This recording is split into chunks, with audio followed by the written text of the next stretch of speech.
Look, Go I got to ahead. tell y'all, you got to be strategic about when you unmask. Carnival said they sick of y'all unmasking, twerking, and line dancing and doing all the things on their ship. They said y'all can't do that no more. You can't bring no more fans. Carnival said cut it out. They said that's what Carnival said. First of all, I seen a documentary. Carnival is full of it. Oh. Didn't they get rid of the fans or something? Wouldn't they say you can't bring the fans? You can't. Yeah, so where them fans at? We don't know. On Carnival. I'm Shannon. And I'm Lisa. And KK's here too. And you're listening to Blacktivities. A celebration of all things Black. Black culture, Black history, Black perspectives, and Black panache. Celebrating our Blackness doesn't mean exclusion. Everybody's invited, but you gotta come in and have a seat. So let the Blacktivities begin.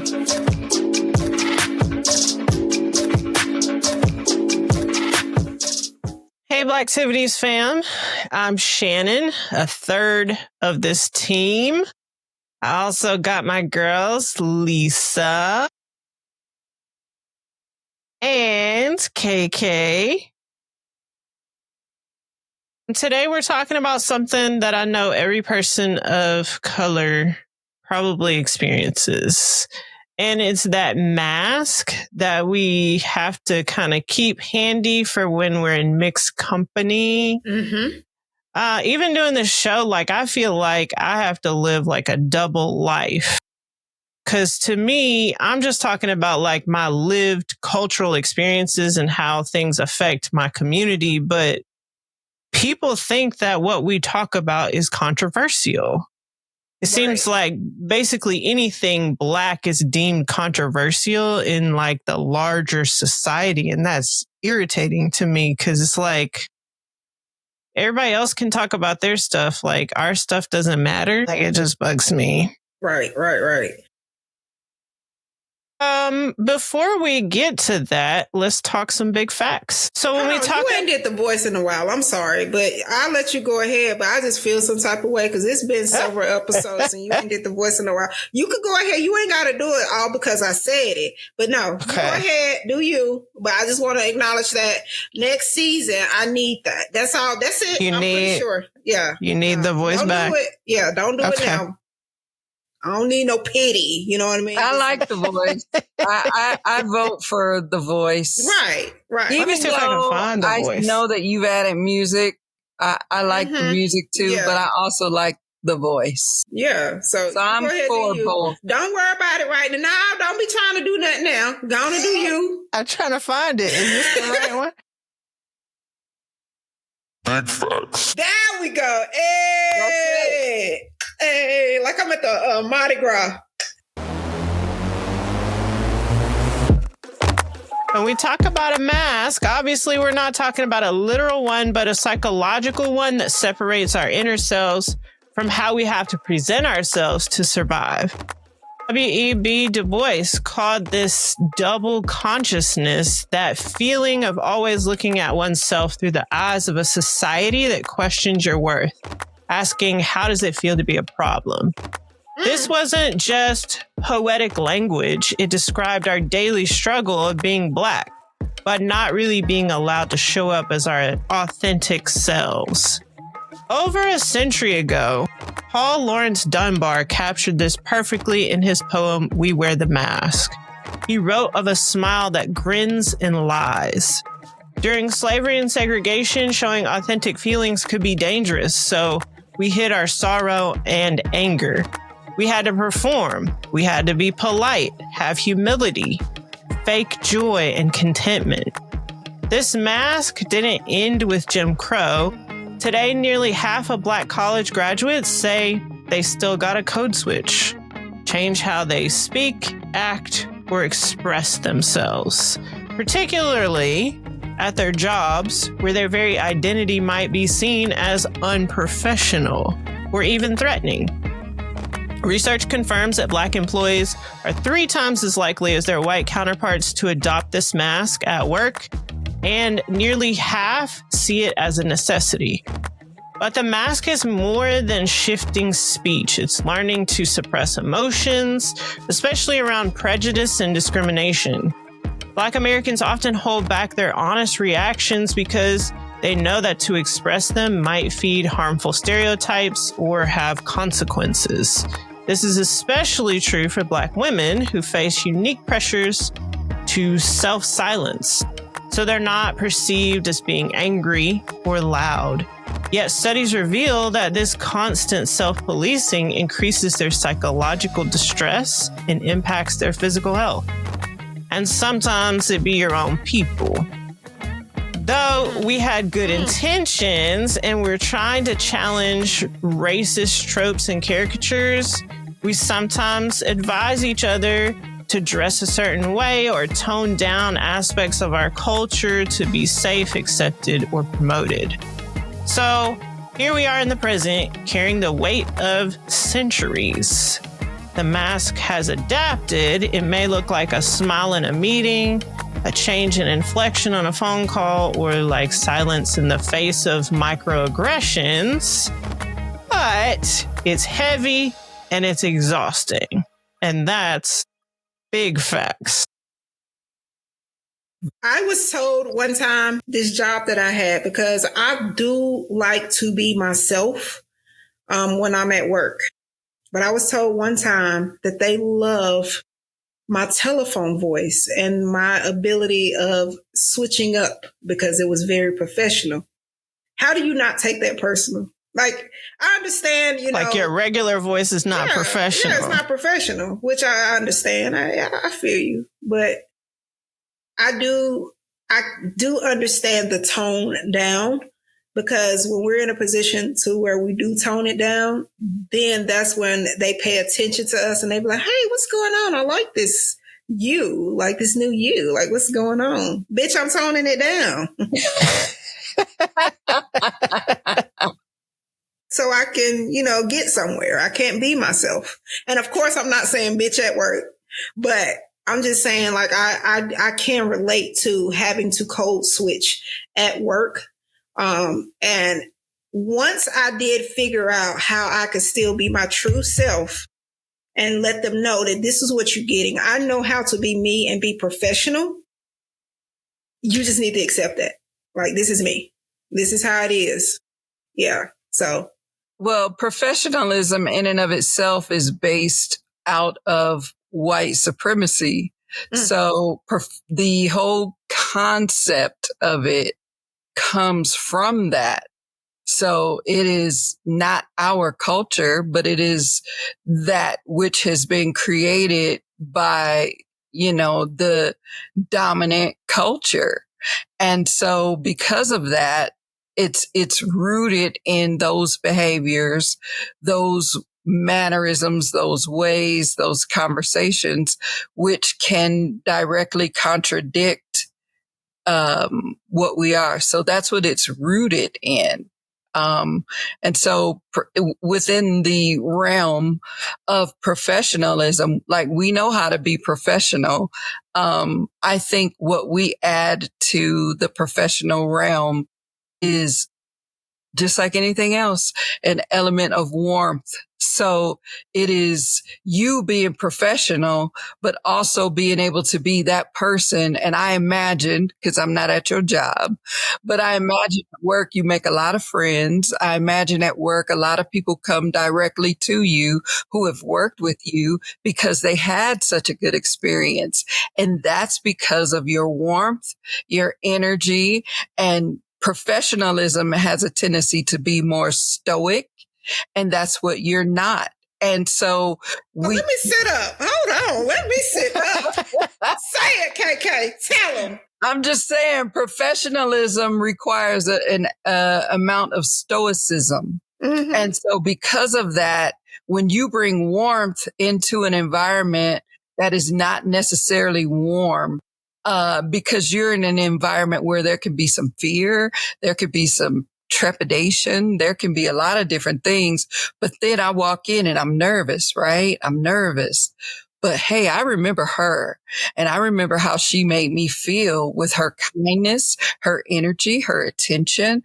And it was still professional, but there was a warmth to it that I needed in that moment. So every time I go in there, I'm looking for you. Exactly. I think it's like everything else. Like we add like a little seasoning on it. Exactly. That needs to be there. Yep. Exactly. Yes. Yep. I totally agree with you. And I've experienced that where not only have I had people come salt me because of that, what I gave to them, you know, they felt like they were at home and they can share anything, which is great. But I've also been in that position to where, I mean, I'm going to look for my own people if I can, you know what I mean? And it's not just Black people.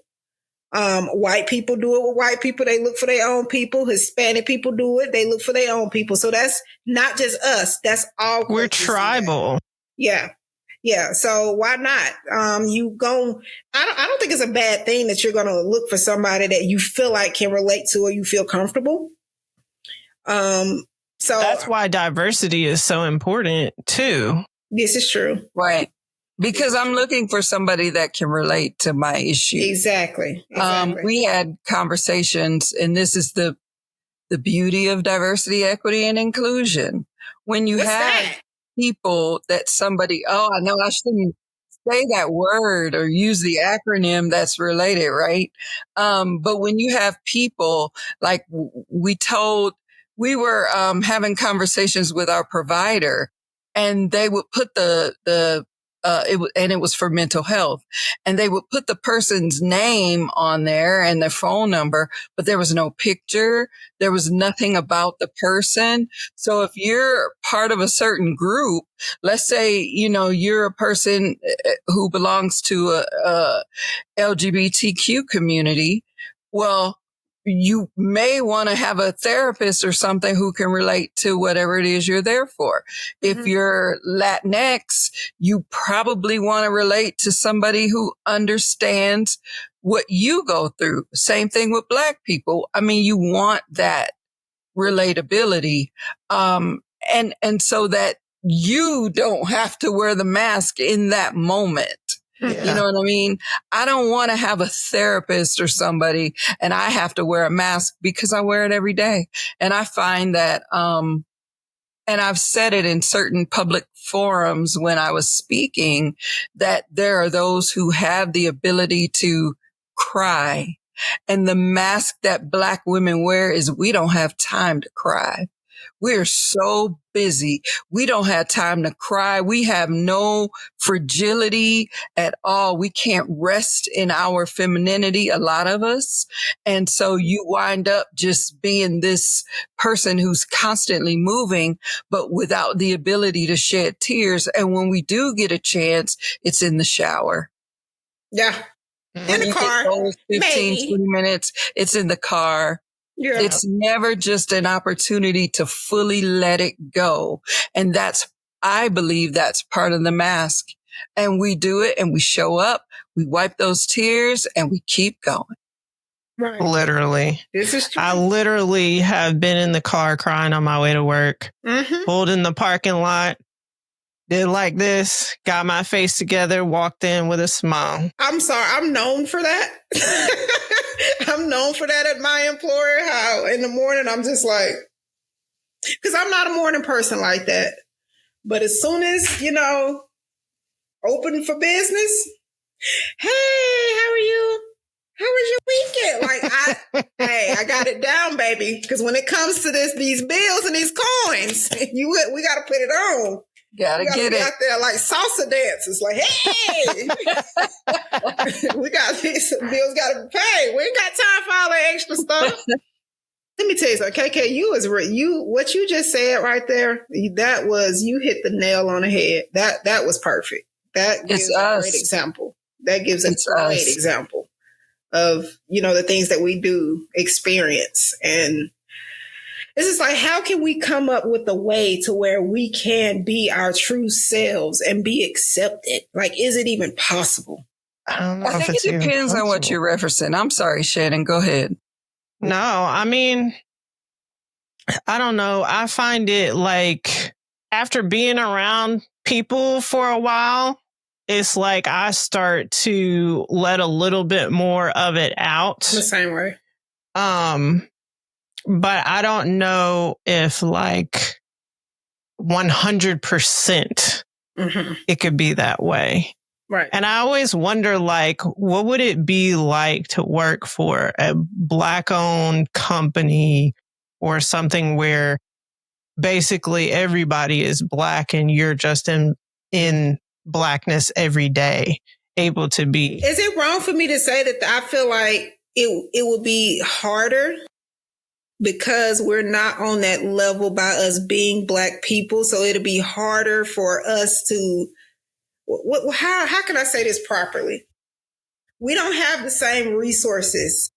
So like, what Black business do you know that does have it to where there's a lot of Black people working together and it's working and it's mission well? Because it might be a small business. It's not going to be like a corporation or anything. Because I feel like because when you have a whole bunch of people that is experiencing life like that, then it's hard. We have to be mingled in. And that's just me personally, what I believe. You know, we have to be like mingled in with other people. We need the diversity and inclusion. You know what I mean? We have to be sprinkled among, you know, it's nice to work along someone that, you know, you can relate to. But I think we touched on this a little bit, or I may have asked y'all behind the scenes and not on the actual podcast. But I'm curious on like what it would be like to work among all Black people like that. Because I don't want to say unfortunately, because again, it's a good group of people, but I haven't been in that position to where I've been able to work alongside or be around a group. So unfortunately, because you have this one group because they relate because of their culture, and you have this one group because they relate. And then when you're by yourself, sometimes you're by yourself, and it's not on purpose. It's just because you don't have the same things in common that they do. So sometimes you are kind of left out there when it's just you, if that makes sense. Okay, so I'm going to say something that's not going to be popular. Okay, yes, ma'am. Okay. Let's go, KK. I think that it would be ideal for some parts to have that scenario. I like that scenario, but I think there would be a whole nother set of problems that arose as a result. I mean, it could be something as simple as who used up all the hot sauce in the break room. Not in the break room, Jesus. Well, it wasn't me, baby, because I ain't a hot sauce person, so go ahead. Who used all the hot sauce? You know, it could be something as simple as that, but there can be other concerns and a level of disappointment because all skin folk and kin folk wasn't that an True. True. Yeah. And because we're not a monolith, you know, I think there could be a whole nother set of, circumstances, not necessarily deal breakers, but because we're human, we're going to have those certain, you know, we're going to have certain issues with interactions anyway, because we're human and we don't all see the things the same way. But you would not have to like you could say what you wanted to say, right? But you know, you also have professionalism keeps a certain decorum in the office. I'm not sure what's happening here, but it keeps a certain level of decorum. So regardless of the environment, there are some benefits to professionalism, overall, that there's a code of conduct. And I think that's what professionalism does. It gives us a code of conduct. So I wouldn't mind being in the office with people who look like me, as long as we're not doing the, you know, boots on the ground dance. I don't know how to do it. Y'all know how to do it. I don't want to do it on my lunch break. You know? Yeah, not me either, baby. I either go for a walk or sleep in my car. Baby, why do I take the best naps in my car. I don't understand that, but y'all go ahead. Because it's comforting. That's a whole, we should probably have a conversation about that. I was just going to say that literally there are all elements of the code of conduct are not bad. We need them in business, regardless of the makeup of your staff or your team. You need a code of conduct, mission, vision, values, and professionalism. So I'm not against that. But in some circumstances, it causes us harm because you are demonized or tested. And we're often tested. I will say that, because the whole, you wear the mask, but there's oftentimes the poking of you to get you to let that mask go so that you can lose your job, so that you can lose your cool. And that's oftentimes what we see, like these Karens and some of these other people that test you. You have to keep that mask on, keep your decorum, keep your, poise or whatever. The microaggressions are real. The microaggressions are real. Yep. Very real. Yeah. Being an educator with all this stuff being politicized, and it's just like, I don't even know, like, if some parent might look me up or whatever and see that I do a show, and because it's called Blacktivities, they like have a fit about me teaching their child. Like, I'm not going to teach with integrity and try to like indoctrinate them with these crazy ideas because I'm woke, whatever the buzz term is for the moment. It out there like this. She gonna stick to the curriculum, baby. Calm down. We talking about something totally different. Leave her alone. Not this one. No, I'm not. Now, I would never why you laughing? I would never like try to make a kid believe what I believe or talk about my opinions. No. I do what's best for the kids. And even though we have a show called Blacktivities, like, I genuinely love everybody. I love just experiencing different cultures in general. So I would not treat a child a certain way because of their race or anything. Like, I treat all the kids like they're my own children. And I do as well. So even the ones that come up to my job and they be wild and I say, hey, you need to have a seat until your parent get done. Look, your mama right here with me. Now have a seat till she get done. And then I give them a piece of paper and a marker, let them draw while me and the parents take care of business. I treat them the same way. And I look at the parent, look, I'm sorry. I know this your child, but I don't want them to get hurt. So is this okay? They're like, yes, okay. Your mama said have a seat. And then we go about our business.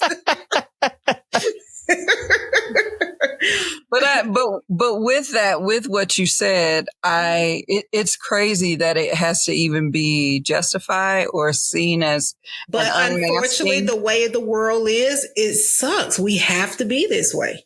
Right. However, I do think that this should be a safe space, right? Where you can unmask. It should be a safe space, because in safe spaces and brave spaces, you should be able to be your authentic self. So why would we create something that specifically talks about the concerns? Every community has their own issues. Yeah. We just cover topics that are pertinent to our community. That's correct. It. That's all.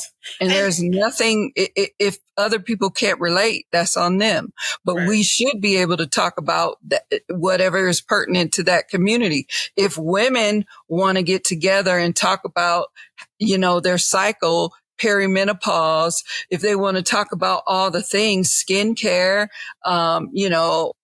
fashion and things that women specifically talk about, nobody says anything about that. Mm-hmm. So there shouldn't be any controversy surrounding us unmasking and never thought this show would be an example, but it's the perfect example of an opportunity to unmask and decompress and show up as your authentic self. Yeah. And that's what we do. And there's nothing wrong with that. I feel like we tend to create those safe spaces in our workplaces because, you know, if there are other people, other Black people, like I know some people I work with, I'll go to their room during my break and chat it up. And that's my chance to kind of take the mask off for a second so that I can prepare myself to put it back on when I need to. Mm-hmm. But I think that's important that we're able to do that because it is a heavy thing to have to do that all the time.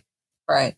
And again, it was rough. It was very, very rough considering the things that did happen to me and the racism that I experienced and not being able to talk about it with anyone. And when I did, advice I was getting was, oh, don't pay attention to that. Just, don't take offense to everything. And they don't understand I'm sitting here like, what do you mean don't take offense to everything if I'm coming in here every day and something out of the way or inappropriate or racist is being said to me? So I had to, and I've been happy ever since, find a way to insert myself and my true self and a witty way of letting them know, watch what you say. Okay. Or a professional way of be respectful. And ever since then, I have been, happy. I mean, it's been better. It has been better. I'm not going to say it's 100%. It's just that I know how to nip it in the bud, set that boundary, and then continue to be myself. So I think I'm getting to the place where, it's still necessary to have the mask, but I feel like my mask is like one of those Phantom of the Opera masks now.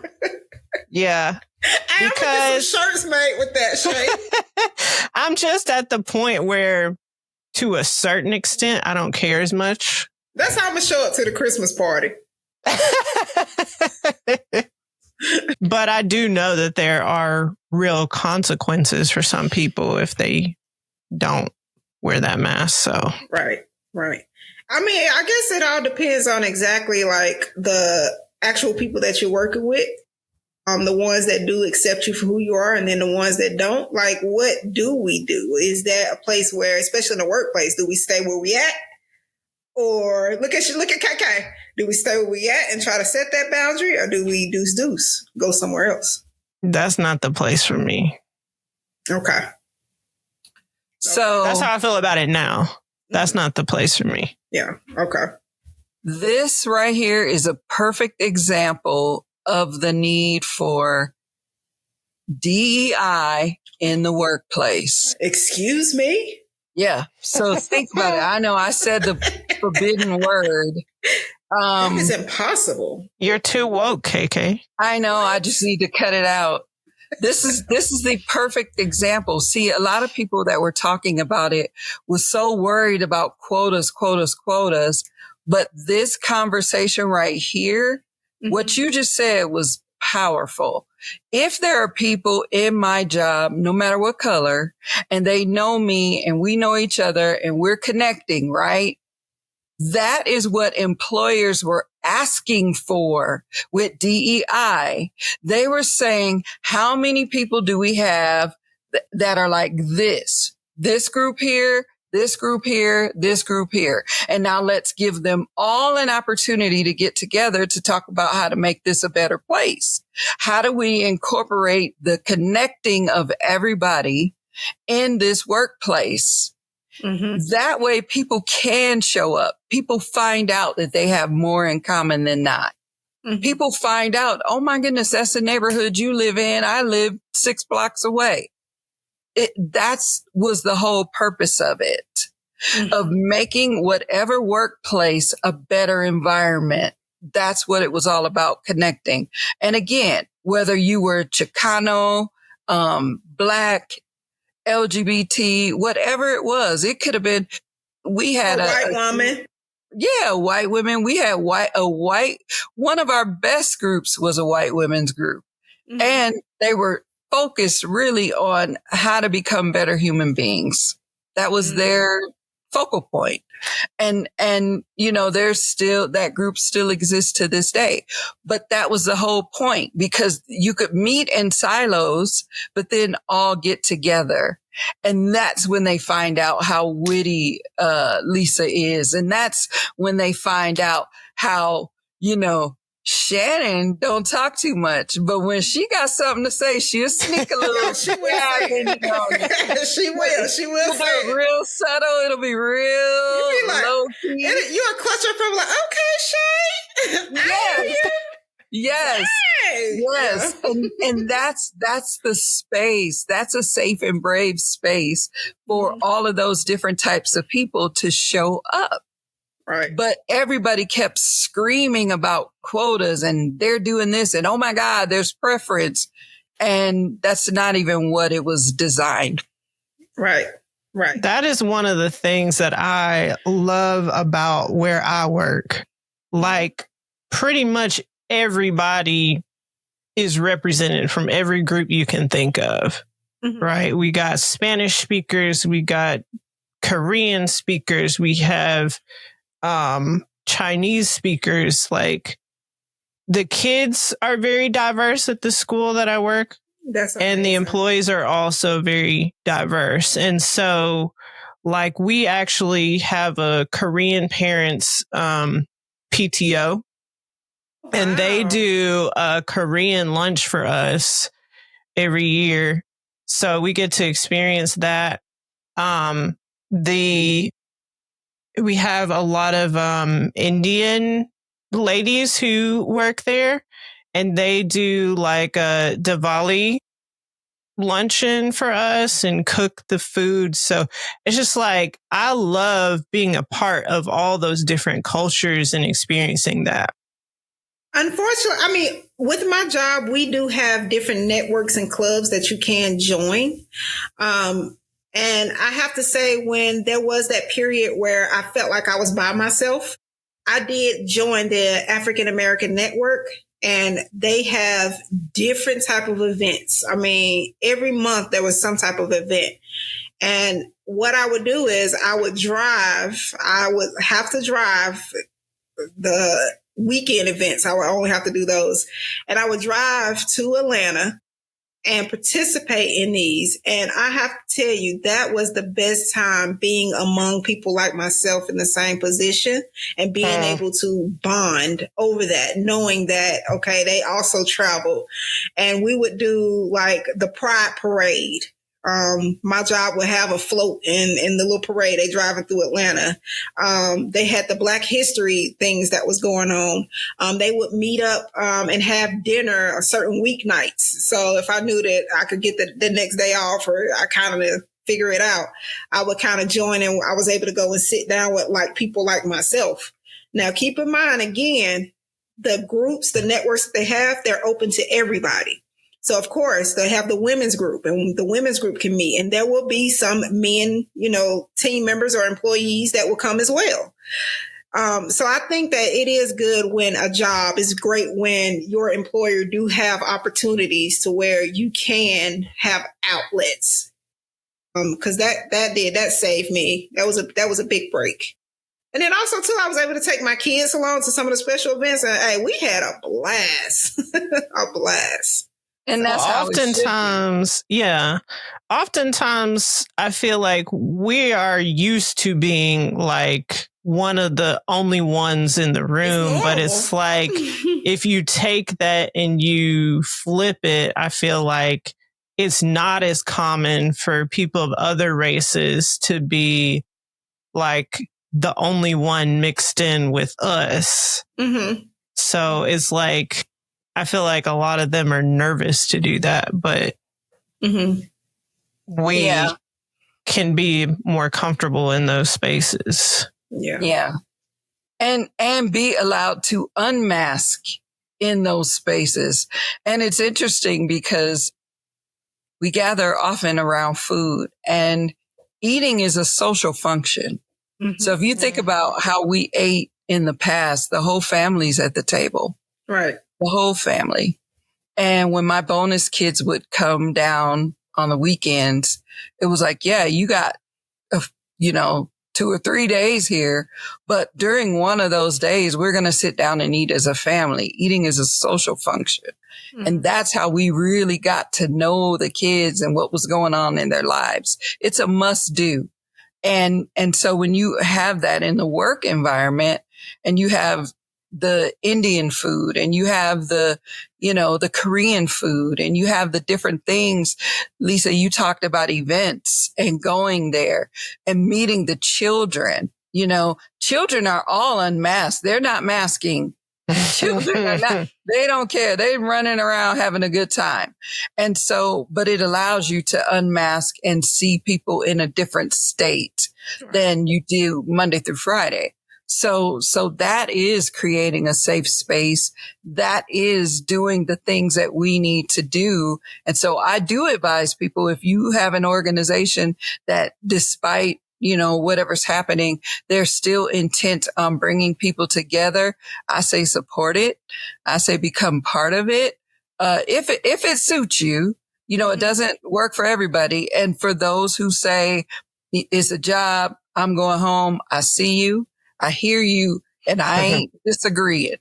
But for those who feel like they need to connect or, they want to support or provide that space or be a part of it, then do it. Do whatever suits you. But I think the opportunity to unmask for us as a culture can look very different. It can look however we want it to look, because Monday through Friday, at minimum, you are masked for, a greater part of a day. I think that's why I like doing this show. And I think that's why a lot of our listeners enjoy our show as well. Let's transition to Lisa's piece. All right. What's the right way? Adjusting brightness when darkness is so trendy. Kiss his golden forehead back when y'all was kids. Class was in session. School days, love, glimpse, put y'all in a maze. And the dress you put on your doll had you thinking a detachable belly was goals. All that praise just to the king to say there will be 2 of you, then 3. The doll did the work, the kids, but I don't remember Kendall ruling the world. Not in my time. You know what? Let's give it a try. Let's rotate this laundry and who puts the food in your belly? Because I'm tired and getting too old for these charades. If the world is changing, why can't we? So again, what's the right way to proceed? However your heart comfortably beats to your dream. Thank you.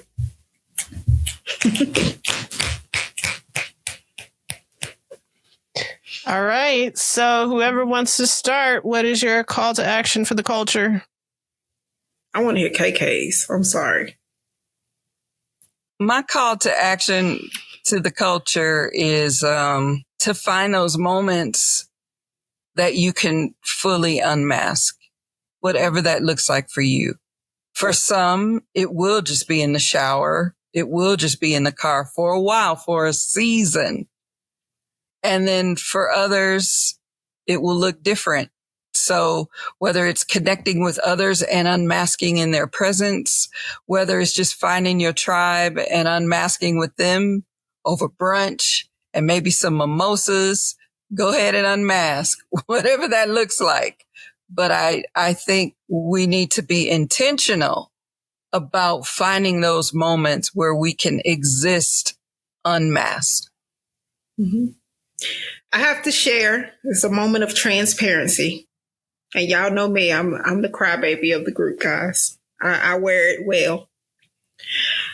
My moment of unmasking is when I was scrolling on Facebook years ago and I saw one of my classmates post about looking for a co-host for a podcast. I was in a position where I was not able to unmask. I didn't go many places. So my call to action is find a hobby. It could possibly be a podcast where you're able to be your authentic self and you're able to talk about situations, scenarios, and things that happen in your culture, and let that be a starter to your outlet. So, yeah. My call to action for the culture is very similar to KK's, basically. Well, to yours too. Like, I look forward to a day where we don't have to wear a mask, but I don't know if that's going to happen in my lifetime. But I know there are some real consequences sometimes for like showing up as your authentic self. But whenever there's an opportunity to unmask, I think you should do it. I think we need that for our sanity.